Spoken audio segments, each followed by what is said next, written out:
बहुत से लोग मेरे से पूछते रहते हैं कि सर मैं जीएसटी ले लूं क्या, या मुझे कब जीएसटी लेने की जरूरत है।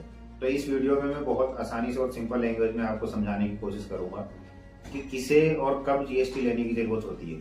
तो इन दिनों मेरे पास 3 क्लाइंट आए, अमन, राहुल और गीता। अमन जी जिनकी कपड़े की दुकान है, इनकी टर्नओवर अप्रोक्स 20 लाख रुपए। तो इन्होंने मेरे से कहा कि सर मेरा जीएसटी अप्लाई कर दो, मुझे जीएसटी लेना है, मुझे करंट अकाउंट खुलवाना है। तो इनकी टर्नओवर 20 लाख रुपए से नीचे है और ये स्टेट के बाहर भी सप्लाई नहीं करते हैं, इंटर स्टेट सप्लाई इनकी नहीं है। तो मैंने इनको समझाया कि आपको जीएसटी लॉ के अकॉर्डिंग आप जीएसटी लेने के लिए लायबल नहीं हो। अगर फिर भी आप जीएसटी लेना चाहते हो तो वॉलंटरी बेसिस पे आप जीएसटी ले सकते हो, और करंट अकाउंट के लिए जीएसटी की जरूरत नहीं है, वो आप बिना जीएसटी के भी खुलवा सकते हो। दूसरे थे Rahul ji. Rahul ji e commerce seller है, तो ये अपने प्रोडक्ट को ई कॉमर्स प्लेटफॉर्म पे सेल करते हैं, जैसे फ्लिपकार्ट, अमेजोन, मीशो। तो इन्होंने मेरे से कहा कि सर मेरे को जीएसटी लेने की जरूरत है क्या, मेरी सेल तो सिर्फ 10 लाख रुपए की है। तो मैंने उनको बताया कि सर आपको जीएसटी लेने की जरूरत है क्योंकि आपका प्रोडक्ट ई कॉमर्स प्लेटफॉर्म पे सेल आउट होता है और ये पूरे भारत में कहीं पे भी हो सकता है।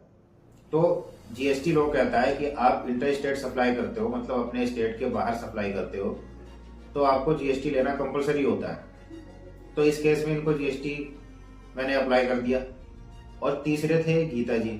गीता जी एक सर्विस प्रोवाइडर है जो सिर्फ रजिस्टर्ड पर्सन को ही सर्विस प्रोवाइड करते हैं, मगर इनकी सेल सिर्फ 15 लाख रुपए है और ये अपने स्टेट के बाहर भी सर्विस प्रोवाइड नहीं करते हैं।